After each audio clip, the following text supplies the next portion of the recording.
Oh boy, this is gonna be fun. Hello YouTube. It's been a while. As you've seen, I've uploaded some random videos here and there without doing anything major.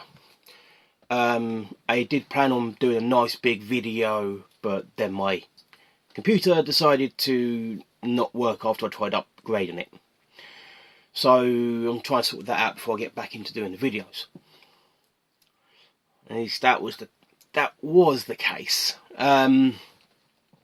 So I've just finished watching the first 3 episodes of Wheel of Time, Amazon original TV show based around the books of the Wheel of Time series by Robert Jordan. Finished off by Brandon Sanderson for the last, was it 2-3 books? I can't remember now. I've got them somewhere.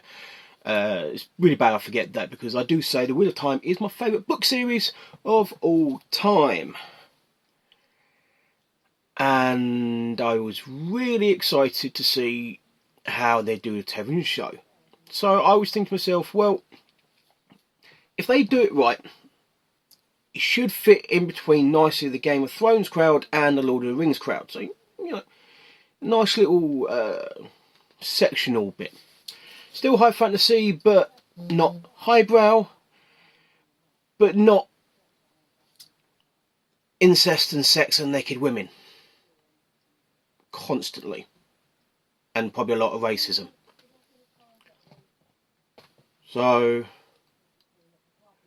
talking of race, as it happens, I do have to admit, some of the choices of the cast confused me slightly, but I got on with it.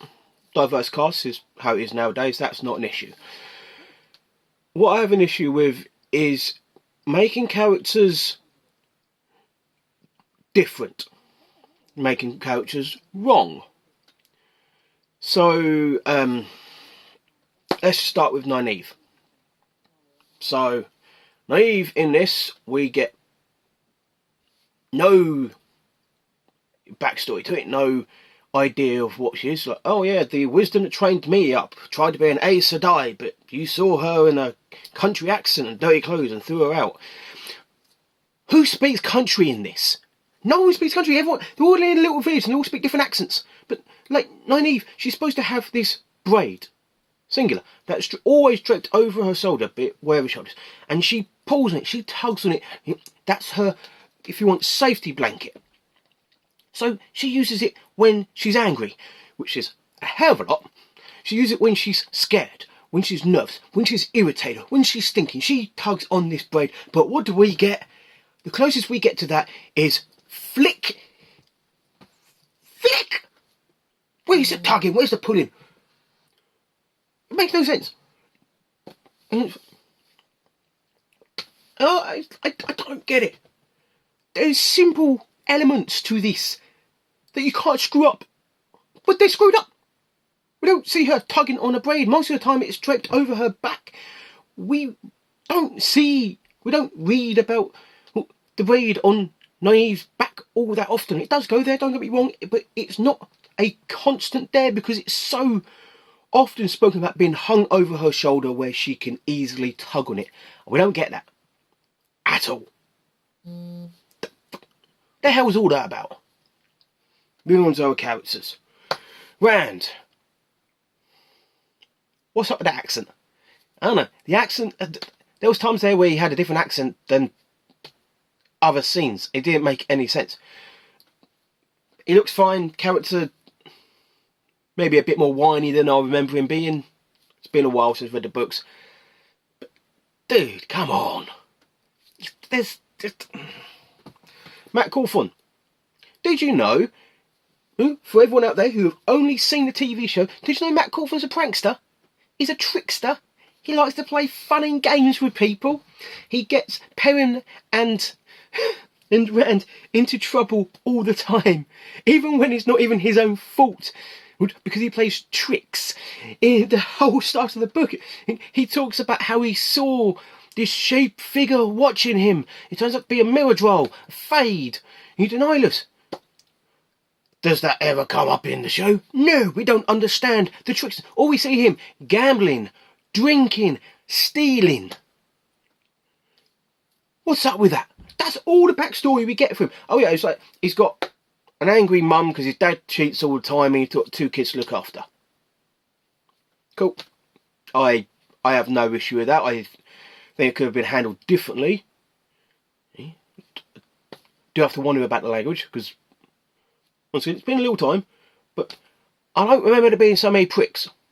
Prick this, prick that, prick, bastard prick. Constant. Like, I don't get it. This whole video is just me absolutely spouting. This is because I don't have anyone else to give it to, because trying to talk to the other people in my house, they go, oh, it's poetic licensing.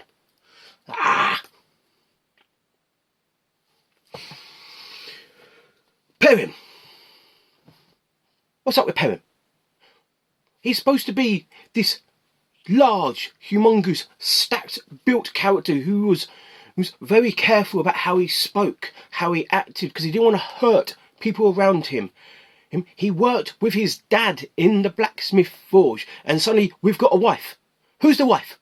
Who is Layla? Why is Layla? What is Layla?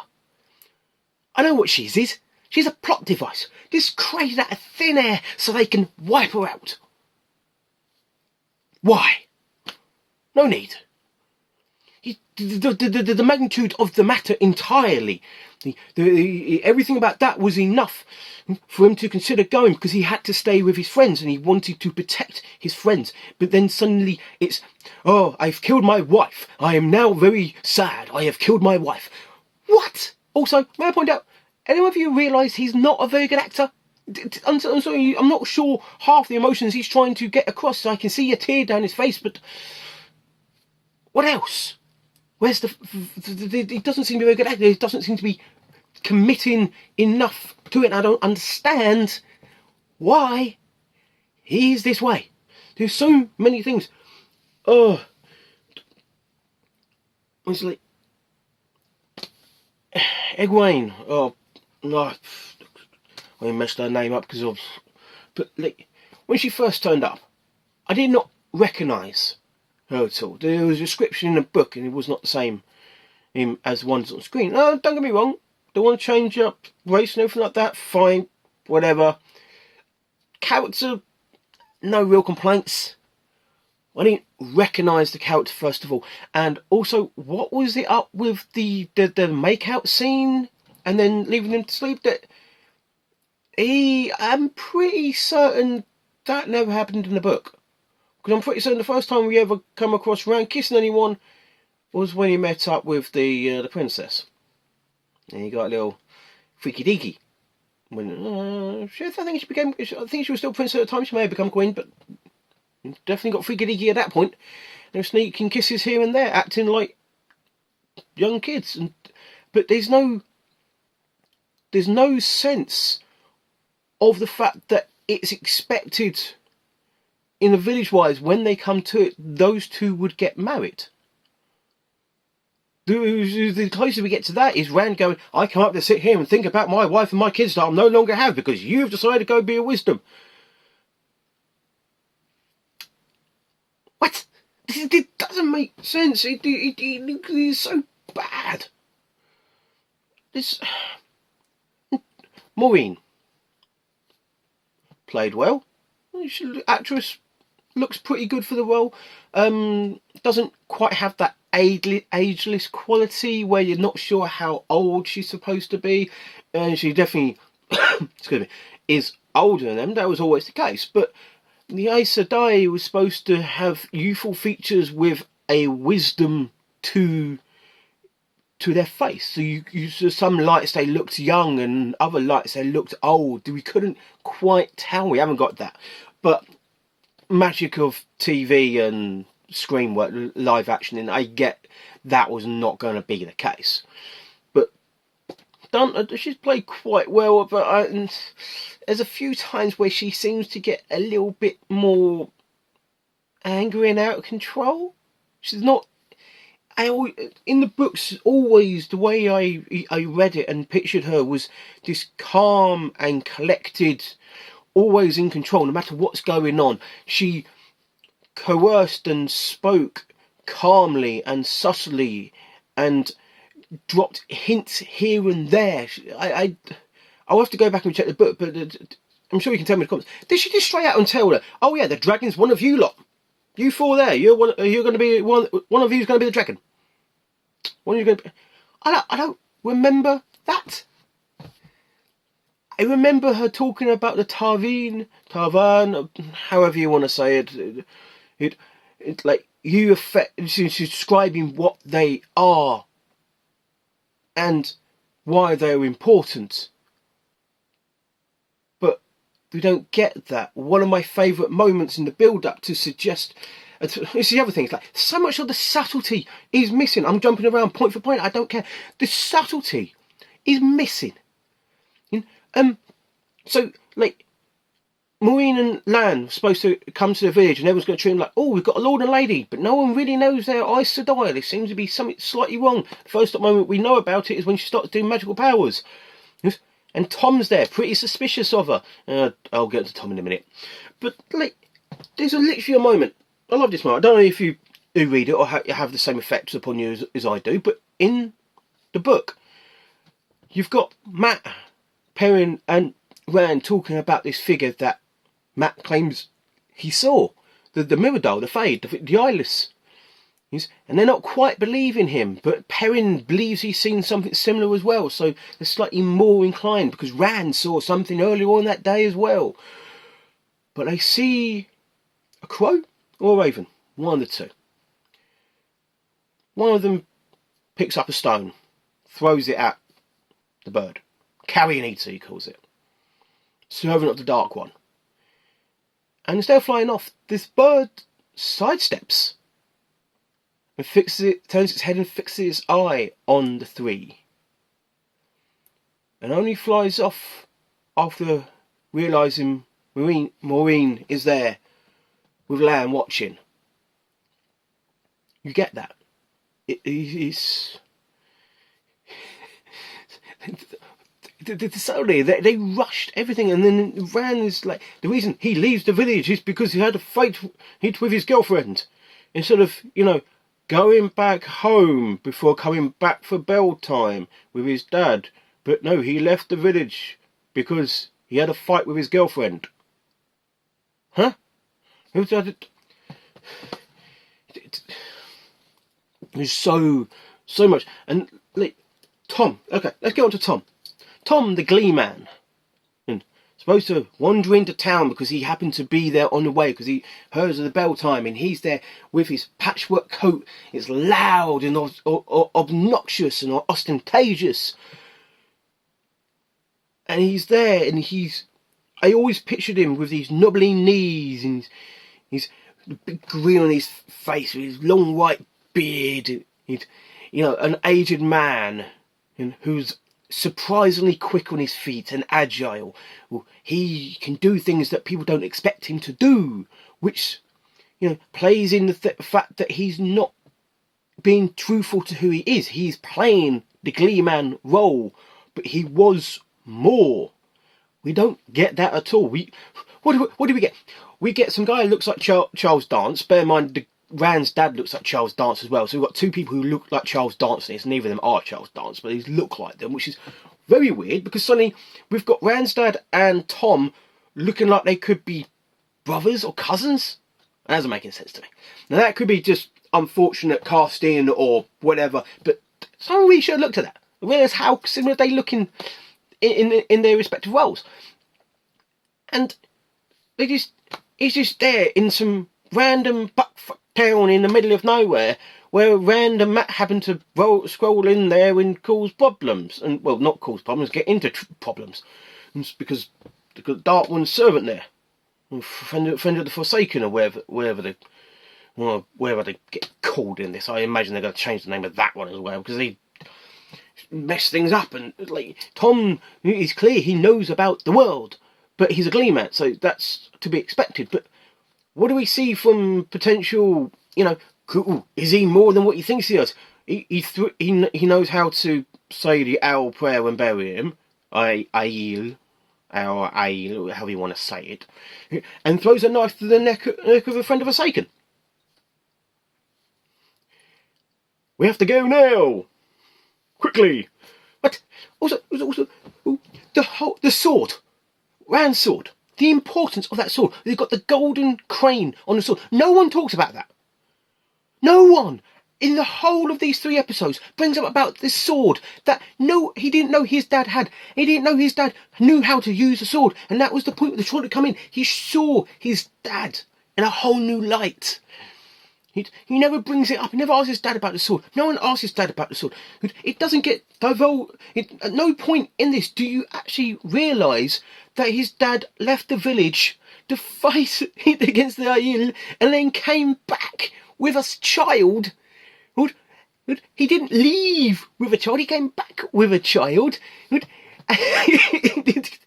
we don't get that. We don't understand that his dad is an outsider. That's why they live where they do. Because as much as he is a Two Rivers man, he's seen as odd and an outcast was because he left, which was so important. There was such a factor in his character and how he dealt with things. Yes, they accepted him, but there was always that element because he came back after going. He wasn't the same as he was. He hid the sword and just, oh look, I've just pulled this box out, opened his sword up, oh, flash of the crane, and then zap, oh, he got stabbed. What is why are they missing out important details? There's so many things that they've missed out already. They've got to circle back around to them, but how are they going to do it? It doesn't make sense. And just going back to Tom. What's up with his jacket? You saw a flash on the inside. He's got patchwork there, but his jacket is plain brown. That's not the Gleeman. That's not how Gleemans are presented to us. It makes no sense. That's missed.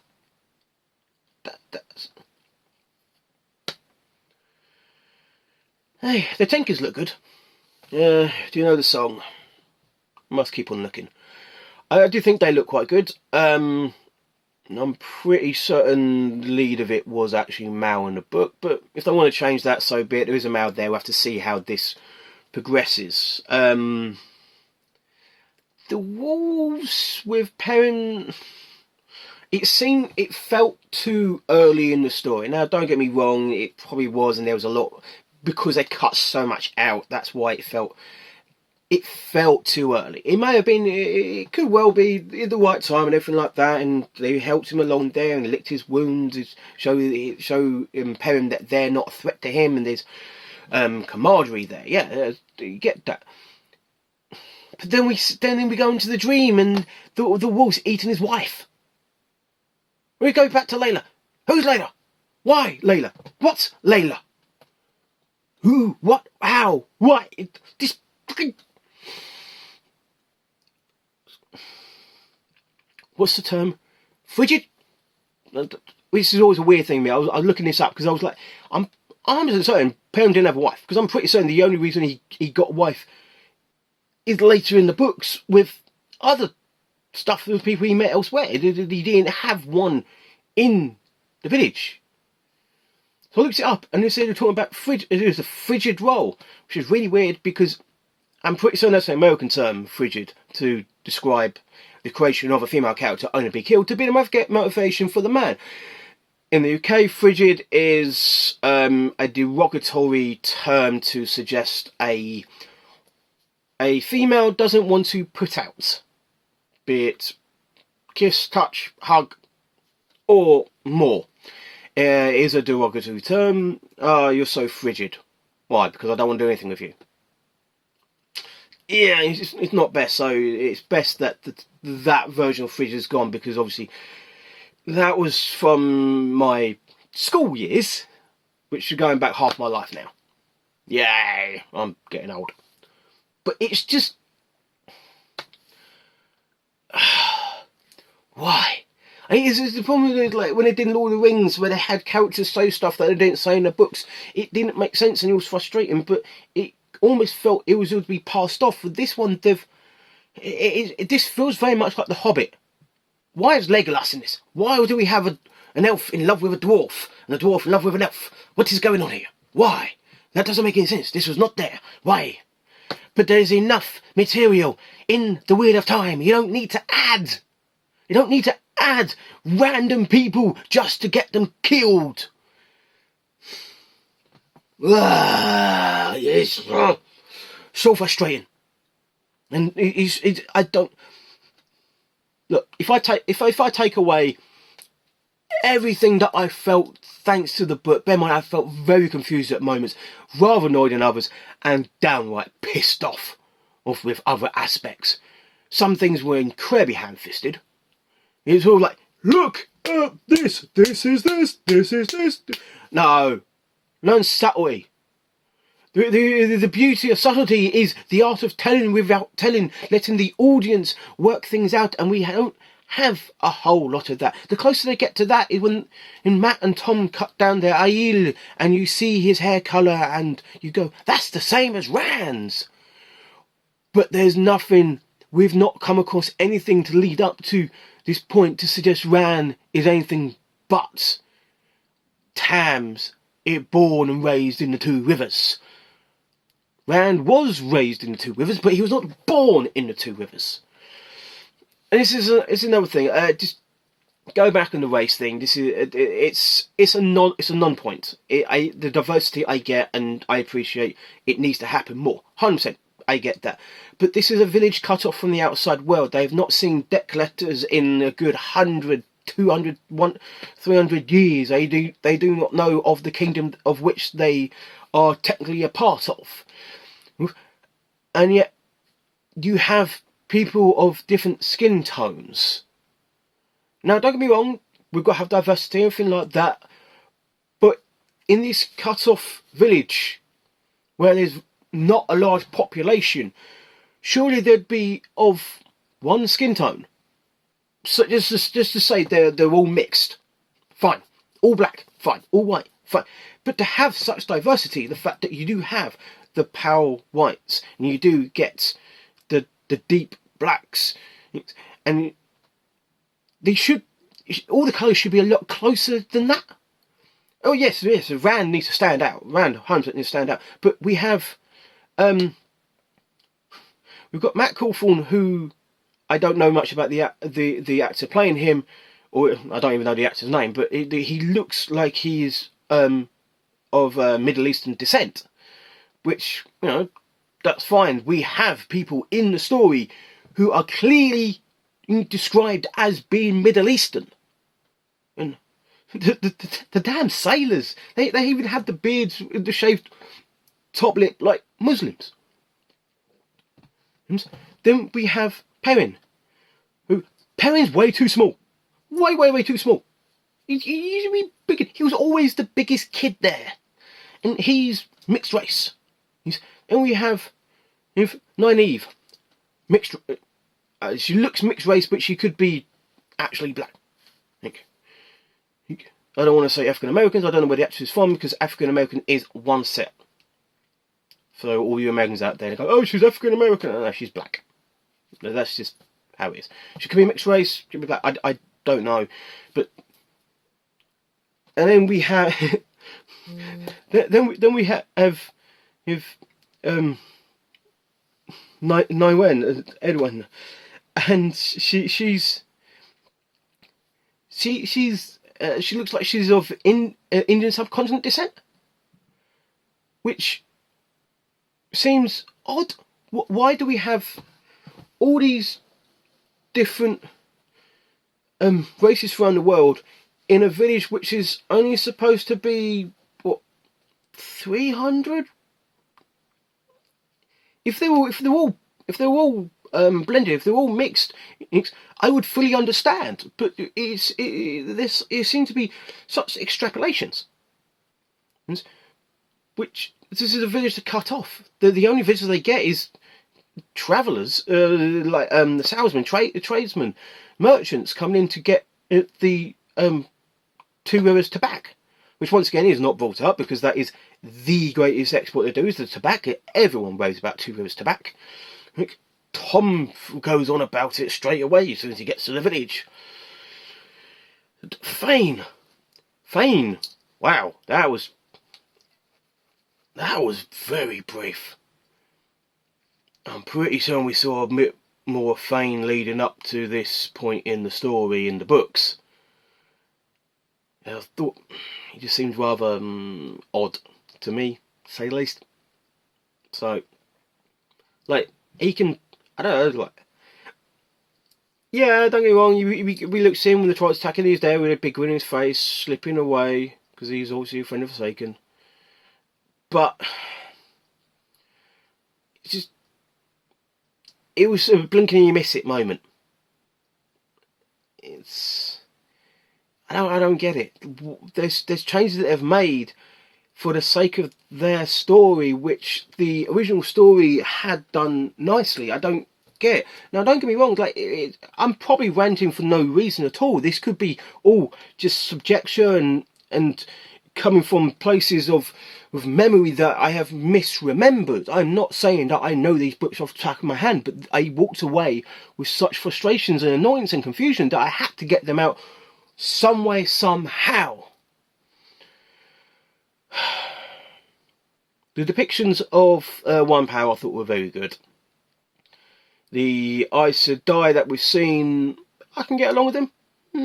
I say the problem so far with the Aes Sedai is the fact they all look aged, and they're supposed to look ageless, if you will. So there's that. It's just, I'm gonna keep watching it. I'm gonna have to forget that it's a book adaptation.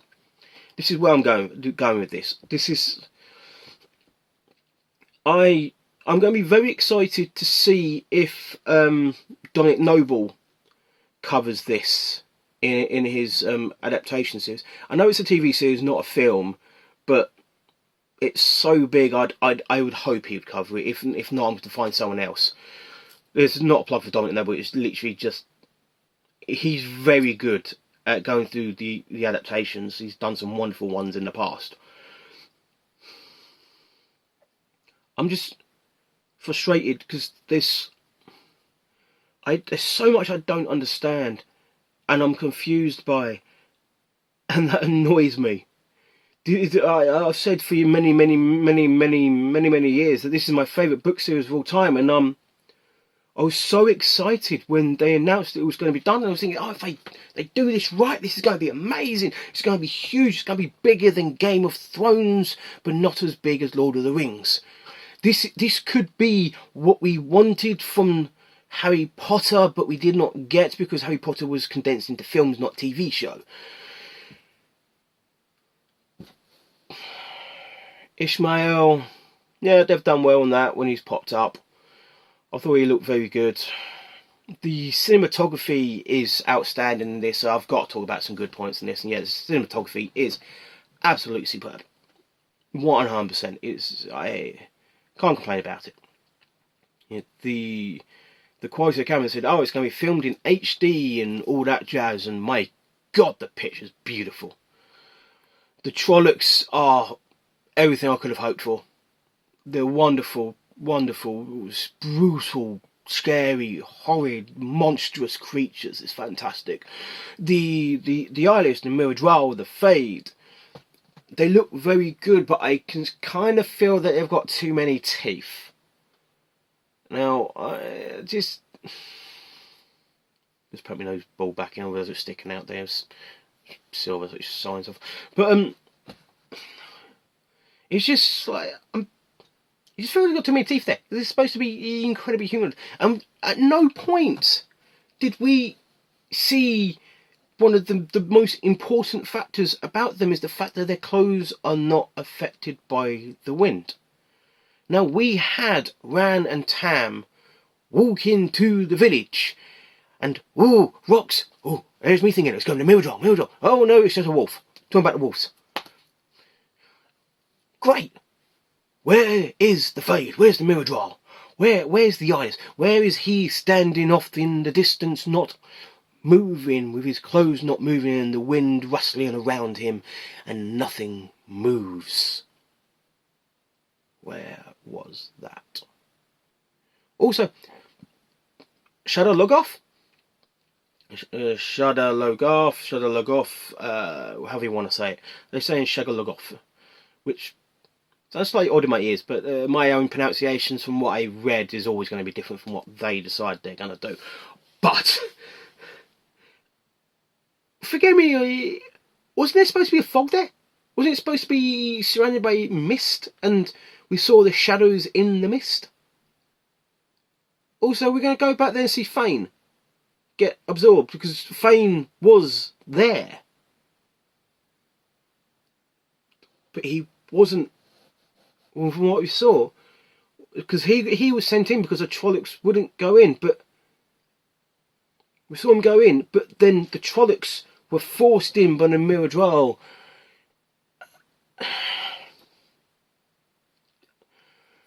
Oh, I've seen 3 hours of this, and I honestly believe that what we've seen in those 3 hours really should have been closer to 4 or 5, with actual consistent book adaptations. There's always going to be changes. There's always going to be wherever the fucking phrase is. What is it? A poetic license. There was always going to be poetic license, and I don't have a problem with poetic license. What I have a problem with is changing characters, changing situations, changing actions and words and characters and introductions. There is so much changed, and I don't like it. But I feel if I remove myself from my love of the books and the story that they told, this could be very interesting. Could be. There's a lot of promise. I won't deny it. There's a lot of promise in what we've seen so far, but so many parts of it feel rushed, way too much, and it frustrates me. It shouldn't be this rushed. This shouldn't take 15 minutes for something to happen, but it was extrapolated. We don't get the feel of the story. We don't see the grouping of the village elders talking. What we do see is, oh look, the women are doing a celebratory thing and they're getting drunk. Cool. Is there something more? Yeah, we've seen her become a woman, get a braid, and get pushed in water and nearly drown. And then she wanders back in the village, dry as anything. And everyone's like, oh, thank God you're alive. You need to get to work. No, she's drinking with us tonight. Like, we got no one turned around and said said Dad was the village mayor, the owner of the inn. There was none of that. The mum was right. Oh God.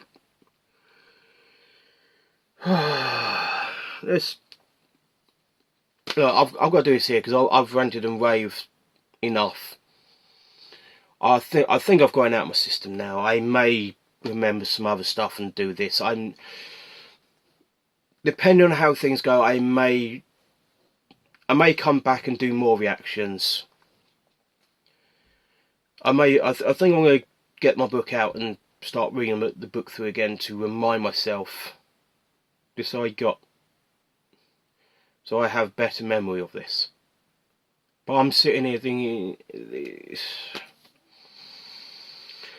I look forward to seeing how this goes. I fear the book lovers will be rather upset. We shall see.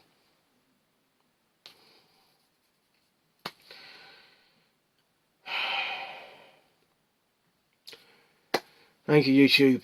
This has been your boy, Cousin Feral Ferret. Like and subscribe. Check out my other videos. Check me out on social media. Facebook, Daniel KUZZEN-FF, and Instagram, DEKUZZEN-FF as well.